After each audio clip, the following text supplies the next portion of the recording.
राहुल जी आगे बढ़ो, राहुल जी आगे बढ़ो, राहुल जी आगे बढ़ो।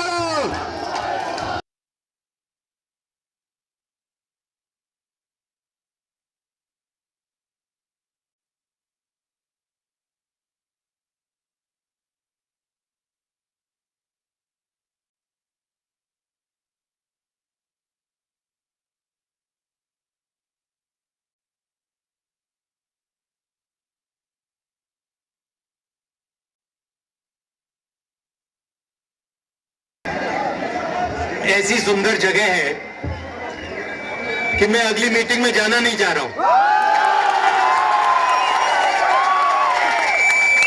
आपने फंसा दिया मुझे लग रहा है कि यहां अगली मीटिंग में ना जाऊं, यहीं आपके साथ 1-2 दिन रहूं।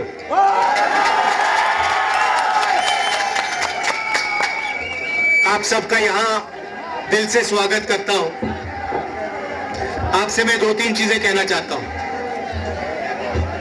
सबसे पहले आपने देखा होगा कि पूरे देश में बीजेपी के लोग, आरएसएस के लोग नफरत फैला रहे हैं, हिंसा फैला रहे हैं, डर फैला रहे हैं। तो लड़ाई 2 विचारधाराओं के बीच में है। एक तरफ नफरत, हिंसा, डर, दूसरी तरफ मोहब्बत, रिस्पेक्ट, इज्जत। आपने देखा होगा कन्याकुमारी से कश्मीर 4000 किलोमीटर हम चले और हमने बीजेपी के खिलाफ नारा दिया, नफरत के बाजार में मोहब्बत की दुकान खोलनी है। उनका काम नफरत फैलाने का है, हमारा काम मोहब्बत फैलाने का है। वो तोड़ते हैं, हम जोड़ते हैं, और अंत में नफरत की काट मोहब्बत से ही होती है। आप सब जानते हो, नफरत को नफरत से नहीं काटा जा सकता है, नफरत को मोहब्बत से ही काटा जा सकता है, हराया जा सकता है। और आपने इस चुनाव में देखा होगा, पहले नरेंद्र मोदी जी छाती फैला के आते थे, अब नरेंद्र मोदी जी ऐसे आते हैं।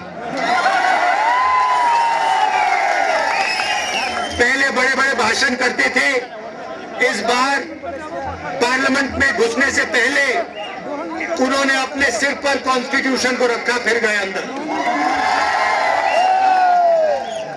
भाइयों और बहनों, पहली बार हिंदुस्तान के इतिहास में पहली बार स्टेटहुड छीना गया है। यूनियन टेरिटरी को पहले यूनियन टेरिटरी को स्टेट बनाया गया था। स्टेट को बांटकर 2 स्टेट बनाए गए, तेलंगाना बना,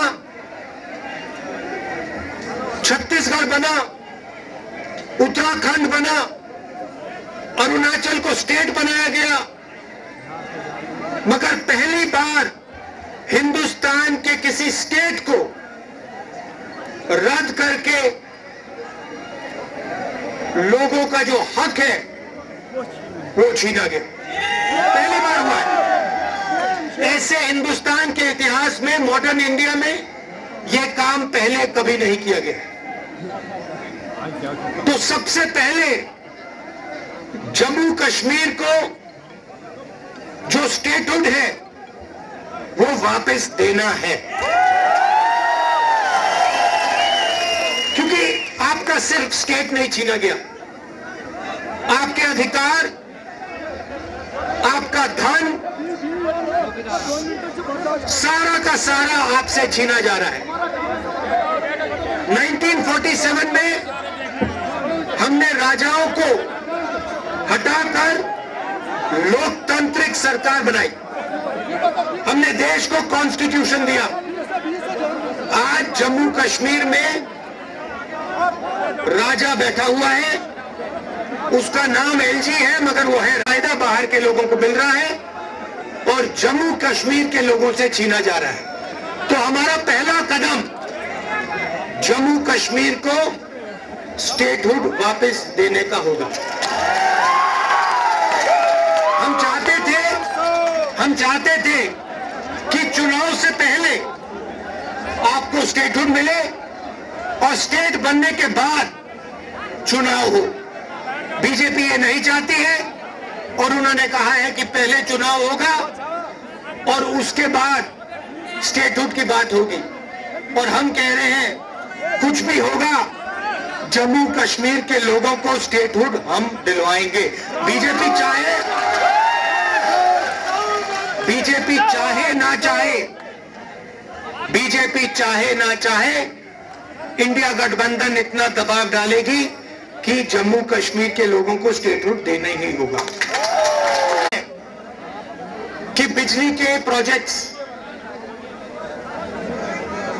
बनाए जा रहे हैं, मगर सच्चाई है कि बिजली के प्रोजेक्ट्स का फायदा आपको नहीं मिलता है। कहा गया है कि प्रोजेक्ट के 5 किलोमीटर रेडियस में आप लोगों को बिजली मिलेगी, फ्री में बिजली मिलेगी, मगर वो नहीं हो रहा है। और बिजली के प्रोजेक्ट्स का फायदा आप लोगों को मिलना चाहिए। स्टेटहुड मिलेगा, चुनाव में हम जीतेंगे तो ये काम हम आपके लिए करके देंगे।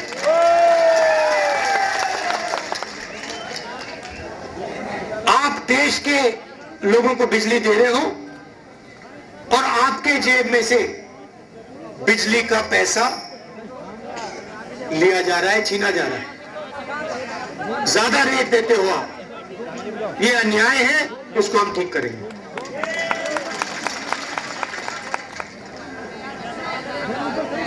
भाइयों और बहनों, पूरे देश में नरेंद्र मोदी जी ने बेरोजगारी फैलाई है। पता नहीं आपने अदानी जी का नाम सुना है? सुना है? हाँ, मोदी जी के मित्र हैं। पार्लियामेंट में मुझे कहा, आप देखिए, पार्लियामेंट में मुझे कहा कि पार्लियामेंट में मैं अदानी और अंबानी का नाम नहीं ले सकता। तो मैंने कहा ठीक है, नाम नहीं ले सकता तो कुछ तो कहना पड़ेगा।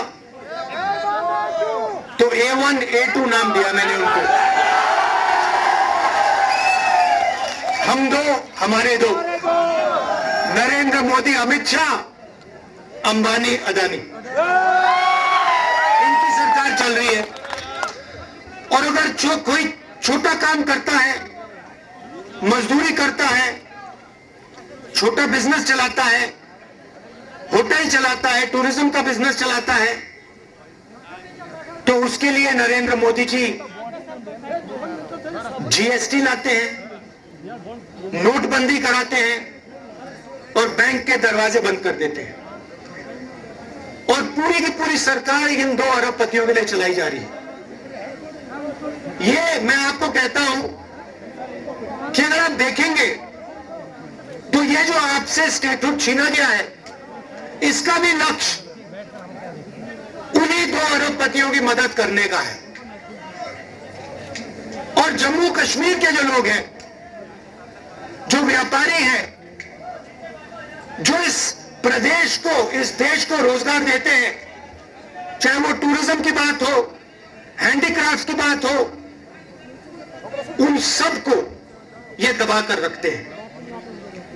जो हालत देश में है, उससे खराब हालत जम्मू कश्मीर में है। देश से ज्यादा बेरोजगारी यहां जम्मू कश्मीर में। और ये उल्टी सीधी बात करते हैं। कभी नरेंद्र मोदी समुद्र के नीचे चले जाते हैं, कभी हवाई जहाज में उड़ते हैं, कभी किसी नेता से गले लग जाते हैं, मगर बेरोजगारी के बारे में इन्होंने कुछ नहीं किया है। तो यहां हमारे एक युवा नेता हैं, एक बात मानकर चलो, यहां पर कांग्रेस पार्टी की अलायंस की सरकार आ रही है। ये निश्चित है, ये होने जा रहा है। और हमारा पहला काम, हमने नेशनल मैनिफेस्टो में कहा और मैं यहां भी कह रहा हूं, जो भी सरकारी वैकेंसीज हैं उनको हम भरेंगे और एज को हम 40 साल तक एक्सटेंड कर देंगे। जो डेली वेज का काम करते हैं उनको हम रेगुलराइज करेंगे, परमानेंट करेंगे और उनकी जो आमदनी है उसको हम बढ़ाएंगे।